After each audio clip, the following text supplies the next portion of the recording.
Jaya Radha Madhava Kunja Bihari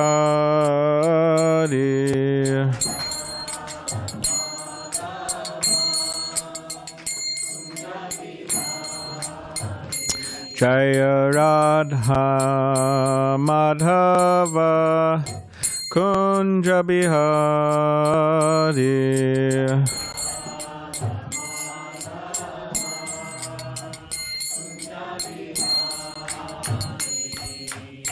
Gopi Jana Vallabha Girivaradari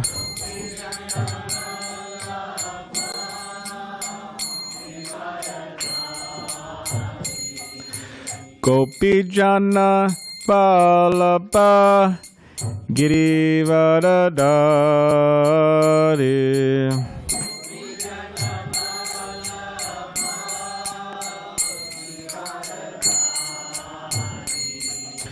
Yashoda Nandana Braja Jana Ranjana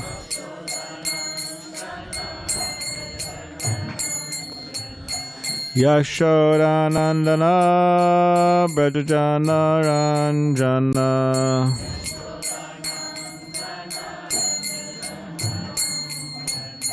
Yamuna Tira Vanachari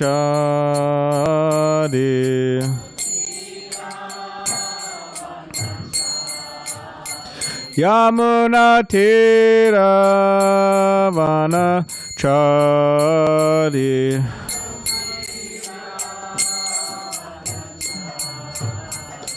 Jaya Radha Madhava Kunja Bihari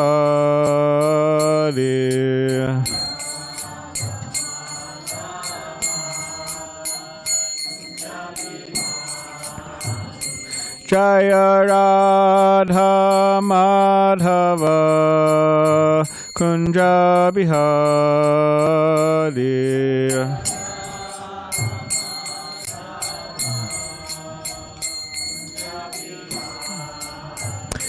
Jaya Radha Madhava Kunja Bihari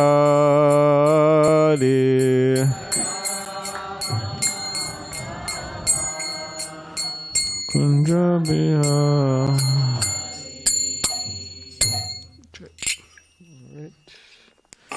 Hare Krishna.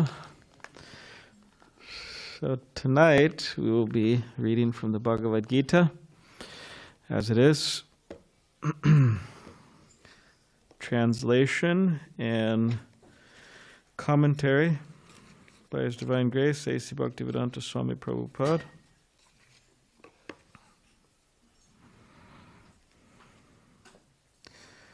Let's see here.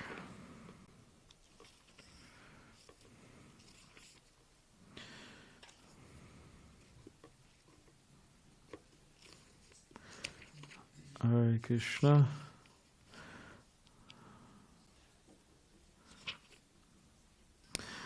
All right. Seems like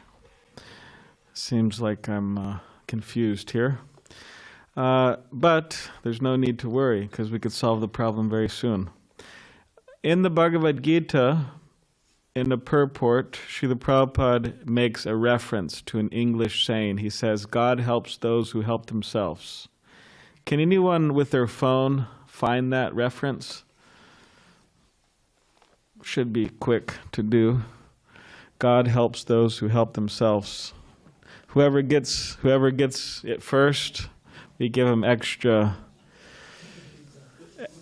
sweets that were made tonight. And if you don't like extras, where it is in the purport, where Prabhupada quotes that, God helps those who help themselves. Bhagavad Gita as it is. Yeah, I'm a little confused because I could have swore it was in the 6th or 9th chapter.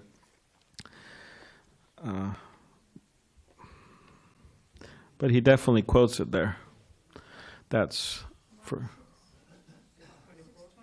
624. Okay. Priyasaki is saying 6:24. And it's interesting because I swore I just looked at that verse and I didn't see it, but now I'm looking at the verse and I see it, so I must have been looking at another chapter. All right, so it's chapter 6, 24, text 24. That's what was in my mind in the beginning, but somehow or other. So we will read this particular verse and purport, and we could discuss it. So if everybody could please repeat after me. Om Namo Bhagavate Vasudevaya. Om Namo Bhagavate Vasudevaya. Om Namo Bhagavate Vasudevaya.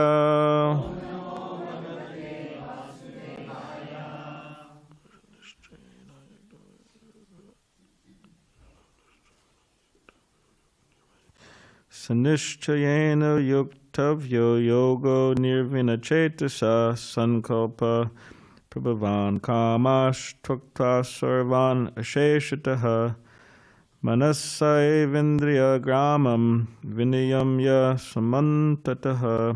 Okay, English translation. One should engage oneself in the practice of yoga with determination and faith and not be deviated from the path. One should abandon, without exception, all material desires born of mental speculation, and thus control all the senses on all sides by the mind. Purport.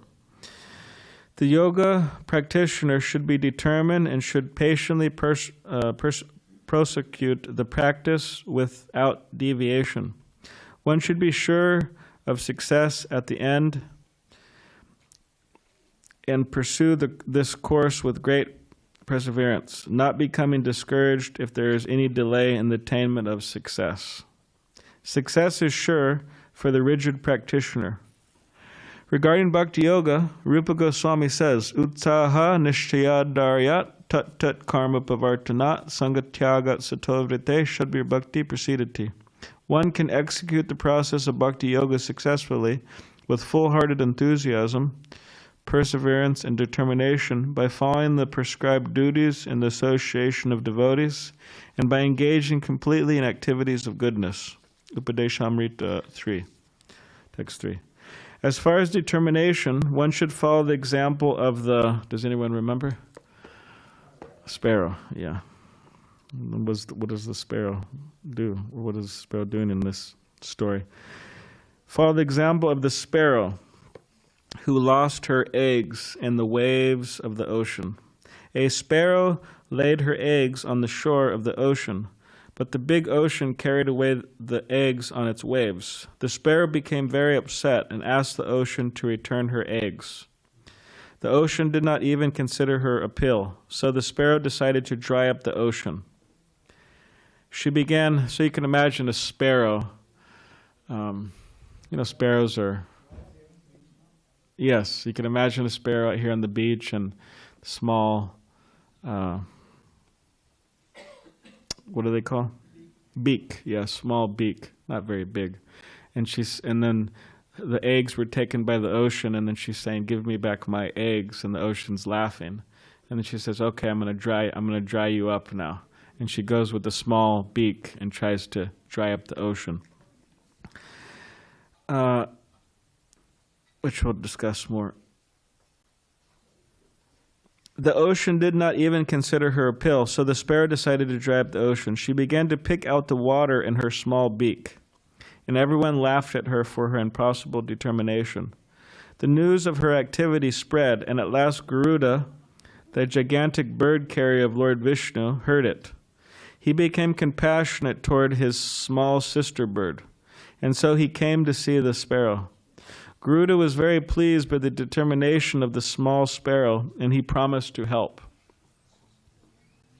Thus Garuda at once asked the ocean to return her eggs, lest he himself take up the work of the sparrow. The ocean was frightened at this and returned the eggs. Thus the sparrow became happy by the grace of Garuda.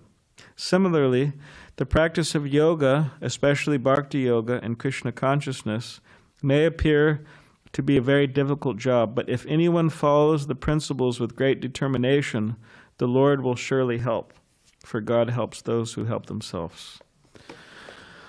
Om Jnanativedandasya Gyananjana Shalakaya Chakshulanmaditam Mena Tasmai Shri Gurave Namaha Mukham Karitavachalam Pangam Langayate Girim Yakripatamaham Vande Shri Gurun Dinitarinam Vancha Kalpadribhishcha Kripa Sandhubhevacha Patitanam Pavanebhyo Vaishnavebhyo Namo Namaha. Jai Shri Krishna Chaitanya Prabhu Nityananda Shri Advaita Gadadhar Shivasari Gaur Bhaktivinoda Hare Krishna Krishna Krishna Hare Hare Hare Rama Rama Rama Hare. Okay, so I'll read once more. One should engage oneself in the practice of yoga with determination and faith and not be deviated from the path. One should abandon without exception all material desires born of mental speculation and thus control all the senses on all sides by the mind. Hare Krishna. So we are continuing our theme for this month, the theme of determination. In the beginning of the month, we spoke about Srila Prabhupada's determination, the founder of the Hare Krishna movement, and how he, with great determination and at great risk, he came to the blessed America to give Krishna consciousness to others at a very advanced age, and not in good health, and with not much money at all, and nor contacts. So practically it was an impossible situation. But he came with great determination on the instruction of his guru, his teacher, to try to help the Western world by giving them Krishna consciousness or God consciousness. So we heard about that.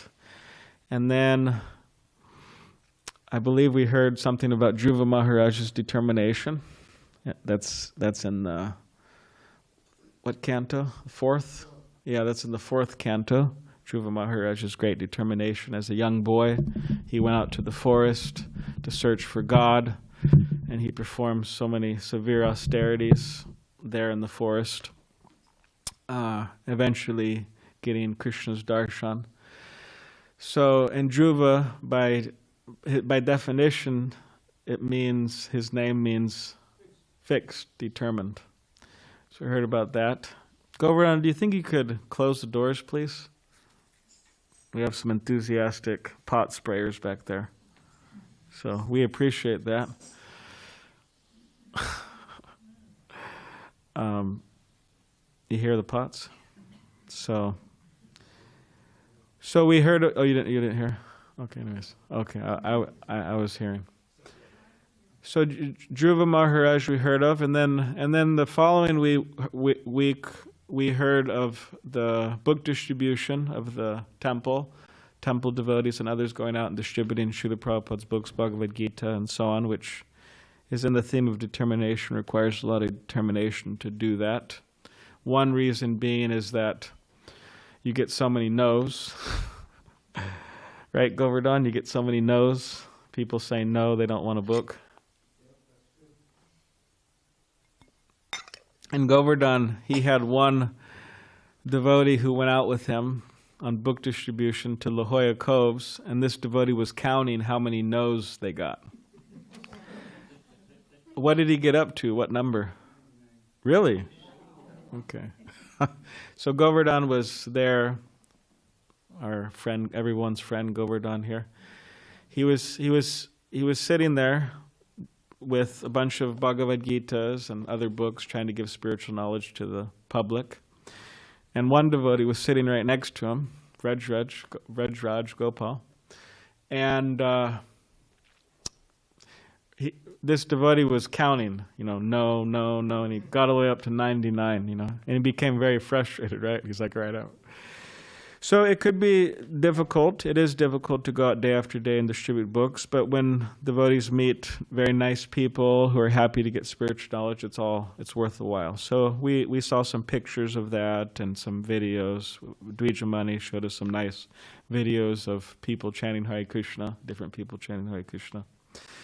So like that, we've been discussing determination. So in this particular month of January, and next month we'll be discussing another thing, another topic.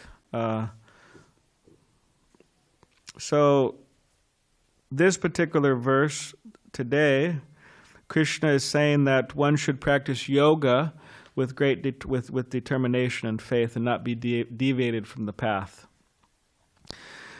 So of course, we all know that, I take it we all know that yoga means to connect, to reconnect. We have lost our relationship with Krishna, the Supreme Personality of Godhead. We've lost our relationship with God. It's an old relationship that we've forgotten. Of course, that relationship can never be erased, but we have forgotten. Just like Srila Prabhupada gives the example that any good father, he'll always remember the children, but sometimes the children may forget about the father. So similarly, Krishna, as the Supreme Personality of Godhead, he always remembers us. He's always thinking of us and trying to attract us back into that loving relationship with him. But we may forget. So the process of yoga is to reconnect, to reawaken that lost relationship. And of course, we know there's different types of yoga, but the most powerful type of yoga is bhakti-yoga. So, we're at a Hare Krishna temple, so I'm sure everybody was expecting to hear that we're really into bhakti-yoga. Bhakti means love and devotion.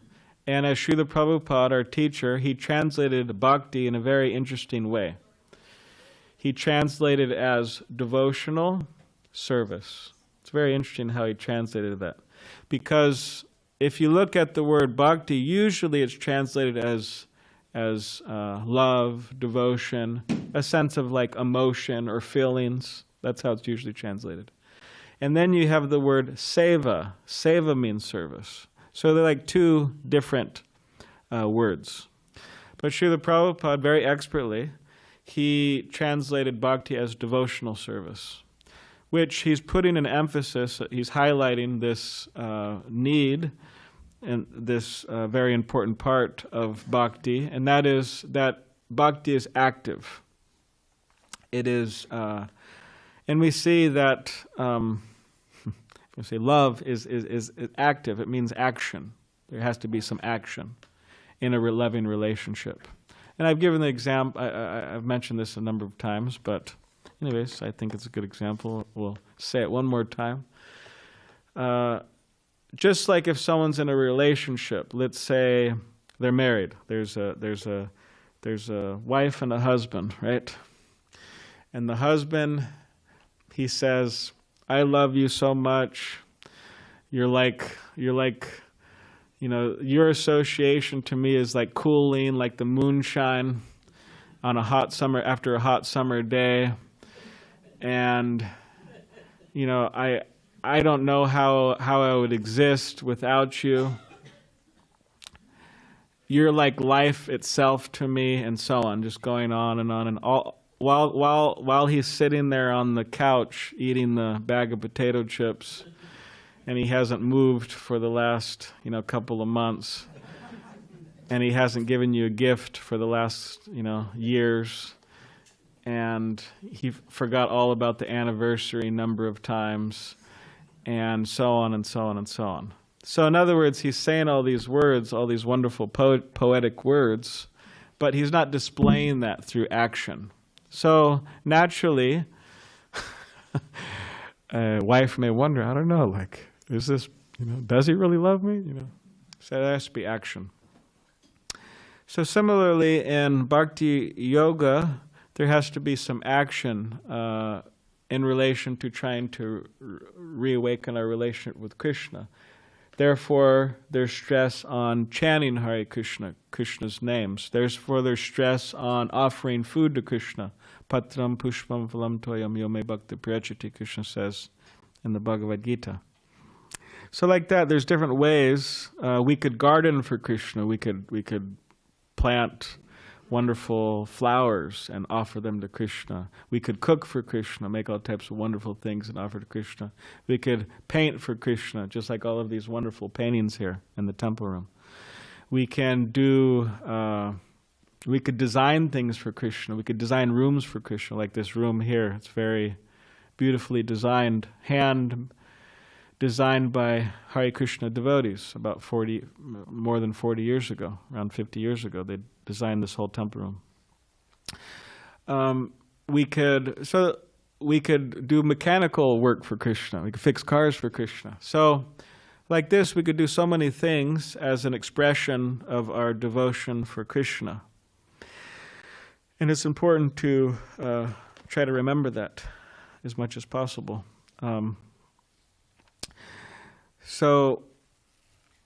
And while we're doing this, we have to do it with great determination. So, as we were discussing some weeks ago here at the temple, that we are able to develop determination or maintain determination if we are in really good association, very strong spiritual association. We're able to keep our spiritual goals in mind. If we are in association of people who are worldly, they're worldly people who have no interest in Krishna consciousness, no interest in spiritual realization, then our determination wavers.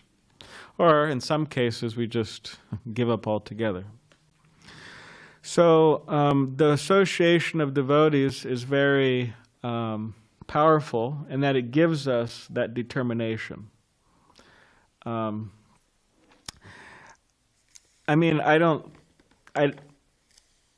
joined the Hare Krishna movement here when I was 18 years old. I'm 36 now, but I joined the temple when I was 18. And it's hard to tell, because you joined so young, it's hard to kind of say what type of person you were. You know, you're just coming out of high school. You're a kid, practically. 18 years old, it means you're a kid. You don't know, you haven't discovered many things about your personality, or, you haven't realized certain things and so on, what you want to do with your life usually. And so I can't really say what type of person I was, in a sense. But, I don't think I was necessarily that determined.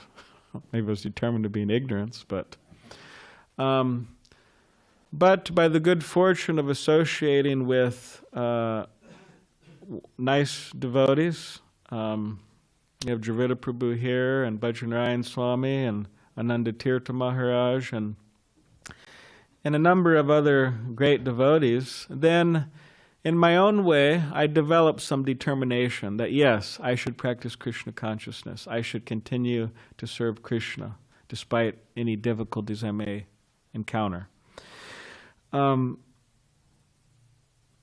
So like that, we don't have to have any particular, special qualifications. But if we associate with devotees, then we could develop determination. And maybe you say, man, this guy's really proud. He's saying he has determination. But I look at whatever determination I have, and I have to have some determination to be able to, stay in the temple for 18 years. It's not exactly easy staying in the temple, but I don't look at that as coming from me. I look at it as a gift from the devotees I have associated with, and I look at it as a gift from Krishna. But this determination is very important, because without determination, actually we cannot do. We practically can't do anything. Try getting a college degree without determination. Try going to work every day without determination. Try staying married without determination. Try doing anything without determination. It's such a important thing. So similarly, in Krishna consciousness, we need determination. And again, that's by the good association of devotees. So here, Srila Prabhupada quotes Rupa Goswami, Utsahan Nishchaya Daryat Tat Tat Karma Pavartanat Sangatyagat Satovrite Shadvir Bhakti Prasidati. He says that there's 6 things that will make one successful in Krishna consciousness. So one is enthusiasm, patience.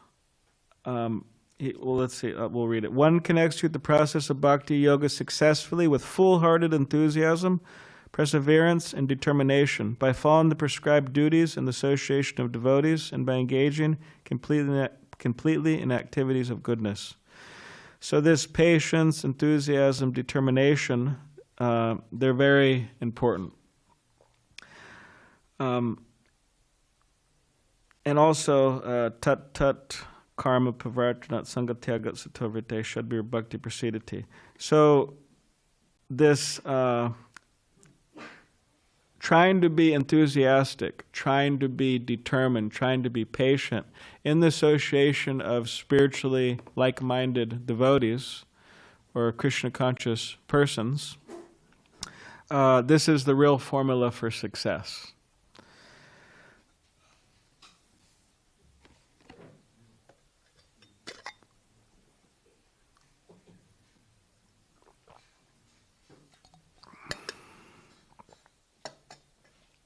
And the example Srila Prabhupada gives, he gives the example of a sparrow. So this impossible task of a sparrow. So the sparrow lost her eggs. Means they were going to hatch and become her little sparrow children. A mother is extremely attached to her children. Ask me how I know. My mother is attached to me. But that's okay. That's right. That's just nature. She's a devotee also. But and we can't actually understand, when we talk about a good mother, we can't actually understand a good mother's attachment to her children. It's practically inconceivable how much attachment is there. So you could imagine this sparrow. She was thinking, "Oh, my eggs, and they're going to hatch, and they become my children," and then the ocean just engulfed them. It's like imagine. It's like you could say that they were kidnapped by the ocean. The eggs. So the sparrow was extremely distraught, and she was thinking, "Okay, I'm going to do anything to get these eggs back." So she went so far as to say, "Okay, I'm going to dry up the ocean." It was a challenge. Now, what the sparrow was thinking, it doesn't go into detail what the sparrow was thinking, but at least she was thinking, "Yes, this is an impossible task, but I'm going to try for it." Was she thinking that maybe someone would see me and then threaten the ocean, or maybe the authorities would come, and or maybe the ocean would feel so bad for her that, "Okay, take your eggs back"? We're not sure what she was thinking, but she had that determination. She was serious. She had to get her eggs back. So, but then upon seeing this endeavor, Garuda, we have our Garuda here above the doors. This is Garuda right here. He's the bird carrier of Lord Vishnu. So Lord Vishnu gets on Garuda's back, and then he travels different places.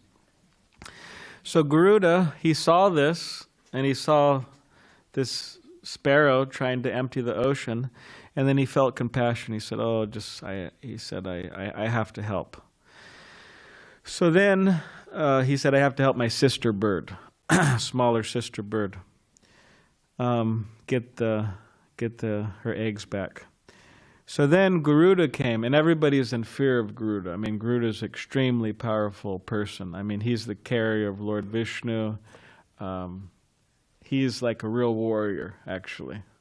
People are terrified of him.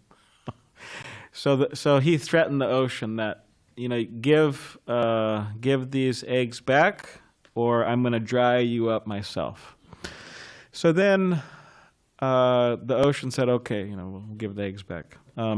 So then Srila Prabhupada, he relates this, he compares this. He says, similarly, the practice of yoga, especially bhakti-yoga and Krishna consciousness, may appear very difficult. So in other words, it may be compared to like a sparrow trying to empty out the ocean. It just seems so impossible. I mean, it can seem like that. Oh, we have to chant so much, we have to, not do this, not do that, like people's general conception of religion. Like, I think it was Mr. Blake, he wrote some interesting stuff about religion. He apparently didn't like it very much. William Blake, the poet.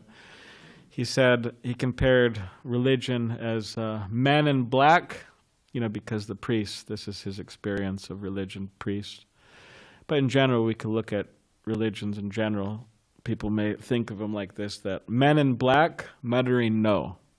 In other words, they're there in their priest attire and saying, no, you can't do this, no, you can't do that, no, no, no, no, no, no. Don't even think about it, And if you do, it's a sin, and, we don't want to talk about what happens after that, Hell forever. So, people, of course, in Krishna consciousness, we don't have this conception of eternal damnation of the soul. There's always unlimited chances for the soul to become perfect. But Krishna consciousness, people may think, wow, just so many no's. You can't do this, you can't do that. So many rules and regulations, actually. So in that way, it may seem to be very difficult. Or what about controlling the mind? Krishna says that to control the mind, it's more difficult than controlling the wind. So people might think it's impossible. Or what about controlling the senses? The mind and the senses, They might think it's impossible. Just like Srila Prabhupada's godbrothers, his close associates, they went to London, they were trying to spread Krishna consciousness, and then one Lord Zetlin, Marquis Zetlin, he was asked the question, or he wanted to become a Brahmin, or he wanted to become like a priest, like a devotee, you could say. And the devotee said, yeah, sure, we can make you a Brahmin, no problem. You just got to follow 4 principles. And he said, no intoxication, no. No intoxication, no meat eating, no meat, fish, eggs, no gambling, and no illicit sex. They'll make you a Brahmin. And then Marquis Zetlin said, impossible. Can't do this. So people may think it's impossible to follow, it's impossible to chant. What about thinking about Krishna all the time? Thinking of God all the time? People might think that's impossible, how to do that. So in this way, there might be so many things that we think are impossible. Or what about becoming free of all material desires? Just like no material desires whatsoever. The only desire is just to love Krishna or to serve Krishna. That may seem impossible. So Srila Prabhupada said, bhakti-yoga may seem impossible, but if anybody follows with great determination. So what does that mean, great determination? It means that whatever particular level they're at this particular moment, they try with great determination. The sparrow, she didn't have special qualification to unload the whole ocean. That's a fact. But she was trying, the best she could. So similarly, if someone just tries the best they could according to their level and with great determination, then what will happen? Srila Prabhupada says, the Lord will surely help. Krishna helps. For God helps those who help themselves. So,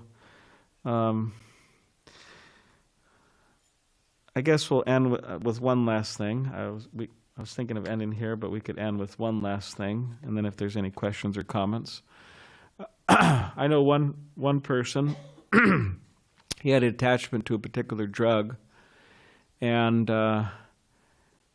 he was having a really hard time giving it up, like years trying to give it up. And he would do all types of things to get money for the habit and so on, and his family and friends rejected him because of this and so on and so forth. And at one particular point,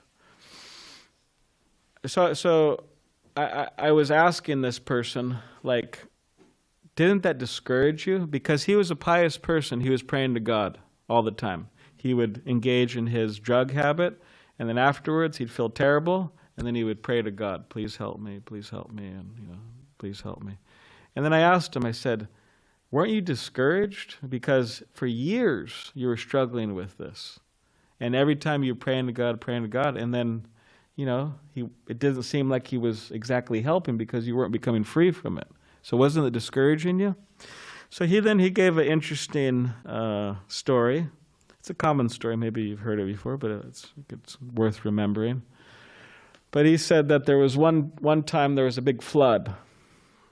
There was a big flood. So this man, he was really attached to his house apparently, but he so don't be careful, don't be too attached to the house. But he's very attached to the house. So then he climbed up on the roof.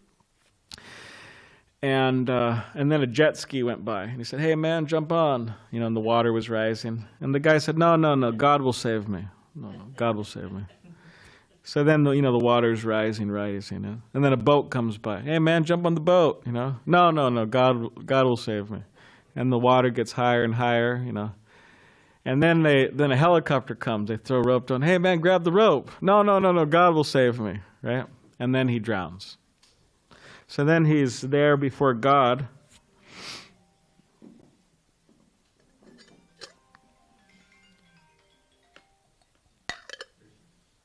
He's there before God, and he says, "Hey," he said, "what happened, God?" He's very humble, right? He said, "What happened, God? I was praying to you to save me.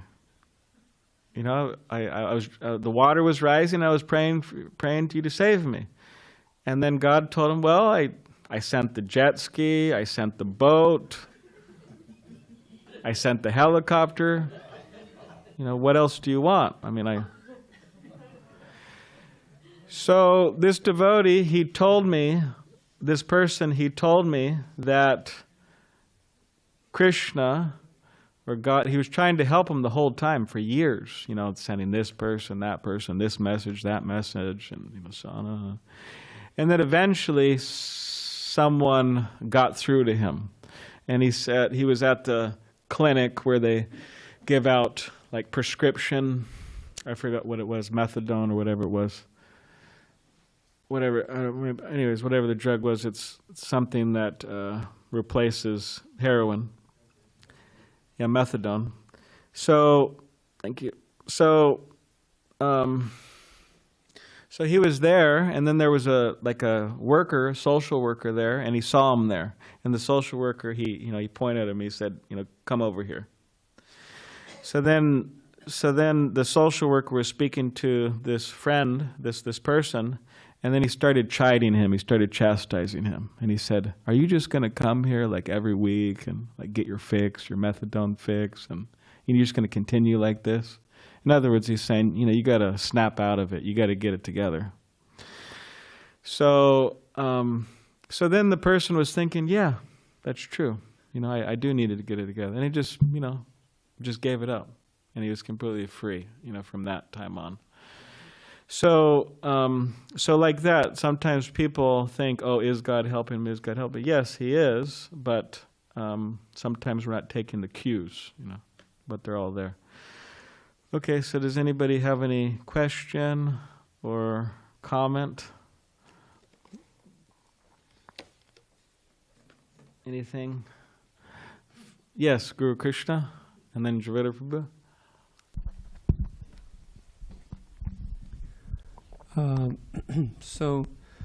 how can we become determined and at the same time avoid being puffed up, avoid being arrogant?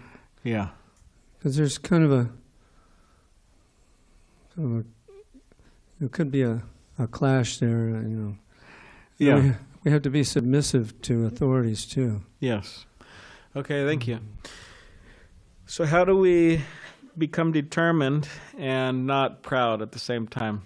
Yeah, I was talking with one devotee some time ago about this, and I was mentioning how generally before success, there's a lot of failure, generally. Just like you have our Edison, right?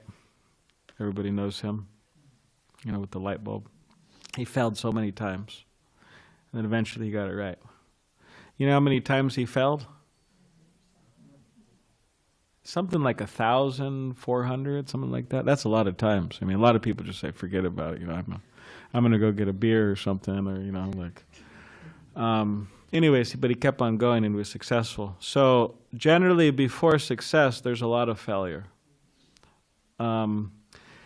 So I was speaking with this devotee that because of that, all this failure before success, when you become successful, you've been humbled a lot. You think, okay, I failed a lot, so okay, now there's a little success. So you tend not to get proud.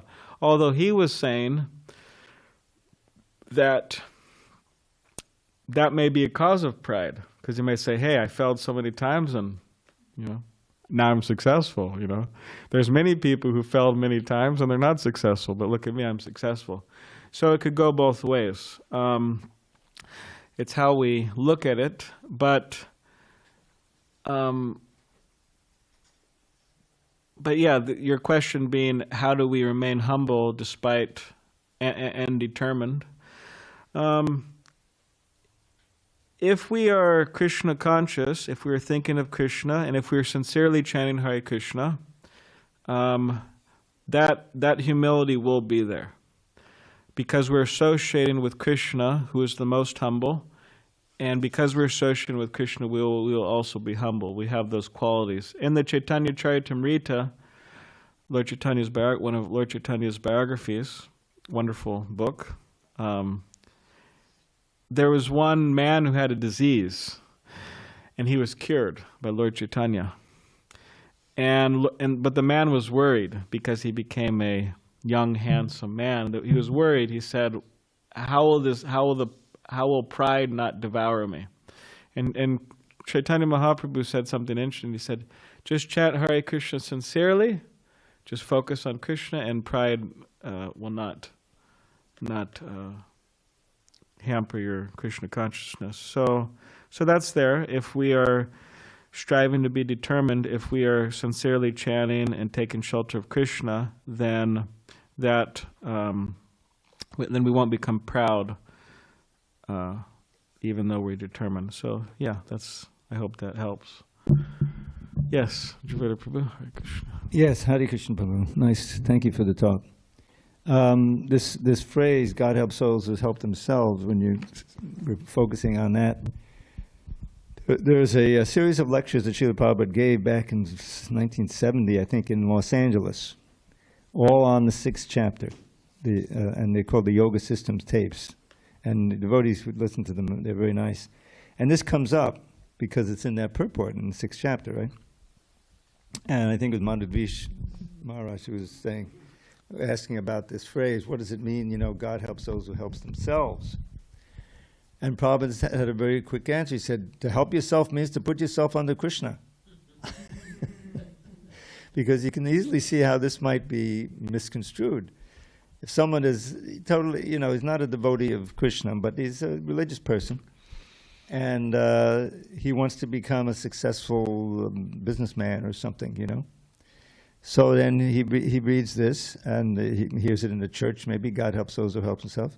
So he says, okay, I'm going to try as hard as I can to get this business thing together, and meanwhile I'll pray to God, you see. But that's outside of bhakti, you see, because the motive there is not to please God, or to serve God, but the motive is some material motive, and you want God to be your order supplier. And Prabhupada said this is the way religions are. Many religions go outside of bhakti, is that you believe in God, but you want to succeed materially, and so you pray to God. So you can be pious. That's good. Krishna says in Bhagavad Gita that's good, but that's only the first stage of pious activities. Is that bhakti ultimately means to put oneself under Krishna and to take pleasure in his service and his pleasure and glorifying him. And actually, if you do that, then you find that the enthusiasm comes, the determination comes, and like that. So this is important that the Prabhupada took this. I think it's from some English author wrote that. I'm going to find out who actually wrote that. But it makes sense when you surrender to Krishna and Krishna's representatives, and then you find yourself in the channel of bhakti. And this one verse also, Utsahanishchaya daryat, is enthusiasm, patience, and determination. But those things can be applied to material things. I always used to say, one wants to become a champion Olympic runner, right? You can have enthusiasm, determination, and patience in order to achieve that, right? That's why it says tat karma pravartanat. In the matter of performing the activities of bhakti, getting up, chanting, doing all the things that one needs to do, enthusiasm for those things and determination and patience that this will lead me back to Godhead. Because enthusiasm, determination, and patience can easily be applied and must be applied in any material pursuit as well. So tattva karma pravartanat, and as he said, giving up bad association and following in the footsteps of those who have gone before. Harish. Thank you. Yeah, speaking of the nectar of instruction, well, I think last time I gave the talk here, we were passing out nectar of instructions, but there was not enough. Is anyone here from that last time who did not get a nectar of instruction? No one? What is that? Okay, it's a good question. It's a book that our teacher wrote. Can you get some nectar of instructions, Dvijamani, please? We'll give you a demonstration of what the book is. We'll give you one. Okay. Any other? Yes. Okay. So with determination, do you think with determination it is something innate, or it can in fact be developed? So, like for example, you came here at 18. Here you are. You've since grown as a devotee, obviously, as a brahmachari, all of that. But was it a decision, or was it an innate thing within you? And if it wasn't, can it be fostered, fed, and grown externally, if that makes sense? Yeah, thank you. Well, I mean, the Bhagavad Gita explains in chapter 2, Krishna explains that we're not the body, we're the soul. The body is changing, but the soul's constant. And there is a particular nature of the soul. So eternality, the soul's eternal, full of knowledge, full of bliss. And the soul has all good qualities. But that soul is, the glory of the soul, say, is covered by ignorance, by maya, by illusion. So the process of Krishna consciousness, it uncovers all of that. So we chant Hare Krishna, we engage in Krishna service, we engage in bhakti-yoga, and that will purify or cleanse that which is covering the soul, and then those natural qualities develop, or they not develop, but the naturally qualities awaken. So good qualities such as humility, determination, patience, whatever it may be, whatever good qualities you could think of, actual objective good qualities, these awaken by the process of bhakti yoga. Now, in terms of someone's interest in Krishna consciousness, or their, if you want to say, ability or interest to take to it, Krishna does mention in the Bhagavad Gita that if someone is a failed yogi, means they're not successful in their last life, then in their next life they take interest. They start where they left off. So that's there too. That's there from a philosophical point of view. We see that some people have a lot of interest, some people have no interest at all. So there could be some past life, story in that regard. So does that?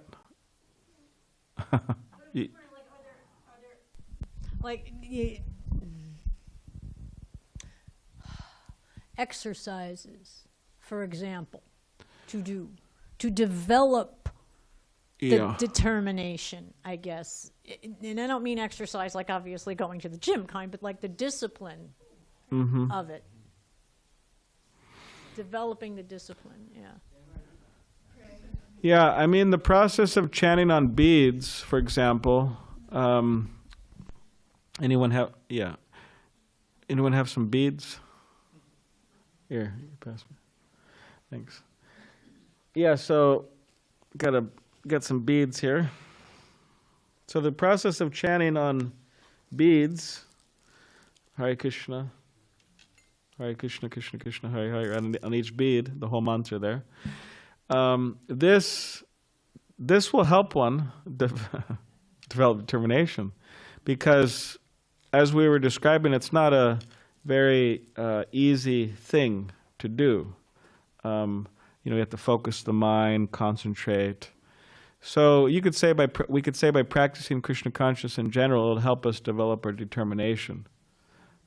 We'll definitely have to focus on that, on improving that within us. Like I remember, there was one devotee. She said she was successful with everything. She said, "Yeah, I went to school. I got wonderful grades, and I got a great job, and a wonderful husband, and everything. I'm really expert." And she was, but she said, when I picked up my beads, I was just I couldn't focus. I couldn't become determined in that regard. So if we practice, and that's sadhana. Sadhana means practice. Sadhana bhakti. If we practice regularly, that will awaken that determination within us. Become more strong. Yeah. All right. So, any other question? Yes.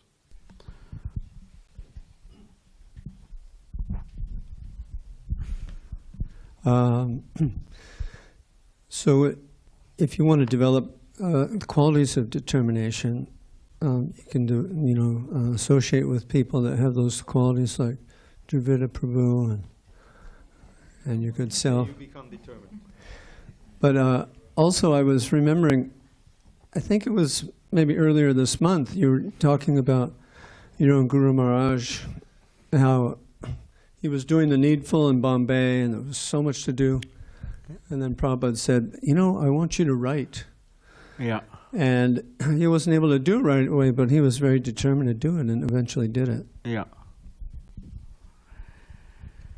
Yeah. If as Guru Krishna is saying, if we associate with determined personalities, even rereading about them, like I was mentioning, you read about Srila Prabhupada, and that will help us with our determination. So if we associate with them, then we'll develop that determination. So that's definitely there. Any other question or comment?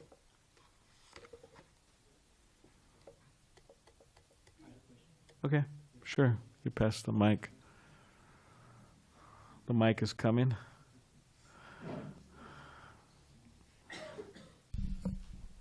Yep. So you spoke about pride. I just wanted to know, why is pride bad? Why can't I be proud and still be good? Okay, thank you. Yeah. It's interesting because people generally within practically within all religions, you'll hear that, okay, lust and anger and greed and pride and all of these things are bad.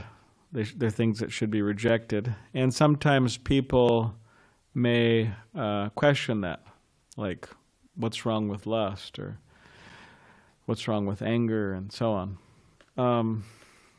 So in relation to pride, the idea is that Krishna is the Supreme Personality of Godhead, so he's the Supreme Person, he's God. And all other living entities are servants or subordinate or in a if you want to say inferior position to him. So by nature the soul is humble, or by nature the soul is in the mood of service. Just like even in this world, we are all serving someone. We have our husband, or we have our wife, we have our children, or we have our boss, or whoever. And someone might say, yeah, but if I didn't have to, I wouldn't. Just joking. But they all serve, we're all serving someone. But we could see that there's also a level of happiness in that, enjoyment. If for example, if you invite all your friends over, if you may be at your apartment and you may cook something nice for yourself. All right, that's enjoyable. Sure, that's enjoyable. But if you cook something nice, and then you invite all your friends over, and you know that they like that preparation. Let's say you're an expert pizza maker or something. You make, you're very expert.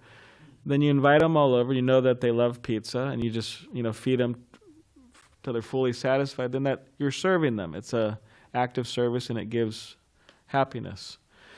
So the philosophy of Krishna consciousness is that ultimately everyone, like deep down inside within them, is in that mood of a servant, or has that servant mood, which again is an action that demonstrates one's affection for one. So if someone's very proud, if they think, hey, who should I serve, and in fact, I just wanted to let everybody know that I'm actually better than everybody, and I have all the good qualities and nobody else does. In the Mahabharata, there's a time where Duryodhana was asked, go find someone in the whole city who is higher than you, who is more advanced than you. So he went out all day long, and he came back, and he said, I couldn't find anybody. And then Yudhishthira Maharaj, a great devotee of Krishna, he was asked, go out in the city and find somebody who is lower than you.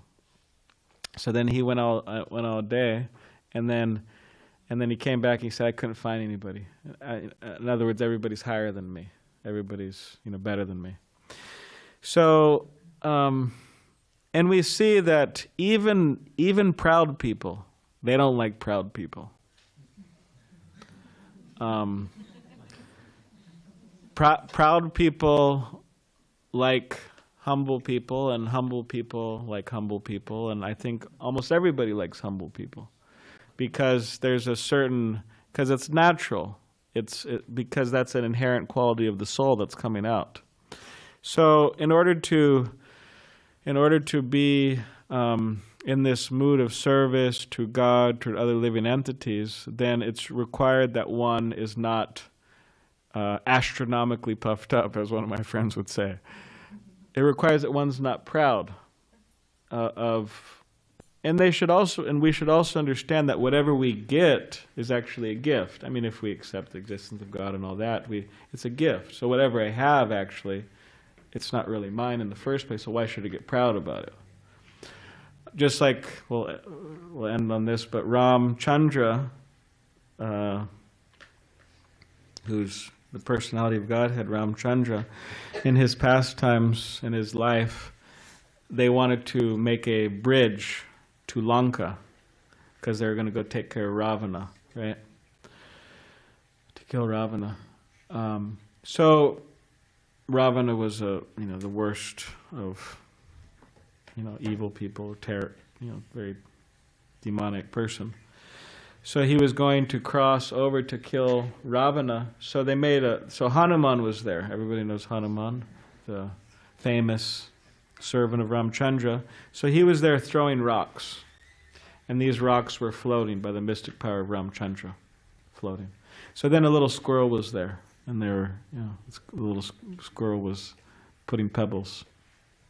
And then Hanuman, in his enthusiasm, because Hanuman's the pure devotee of Krishna, in his enthusiasm, he told the squirrel, "Can you just move to the side, because we're throwing these big rocks, and they're floating, and we're going to go get Ravana. So just move to the side, please." And then Ramchandra, he overheard this, and then he went over to Hanuman, and he said, "Okay, Hanuman, I understand that, in your enthusiasm, you're telling this squirrel to move over, and you want to throw your big boulders, but I accept this squirrel's service on an equal platform, just as I accept your service." And then Ramchandra, he added, he said, "And you should remember the person who is making these stones float. In other words, it's me. It's not you. I'm the person making these stones float."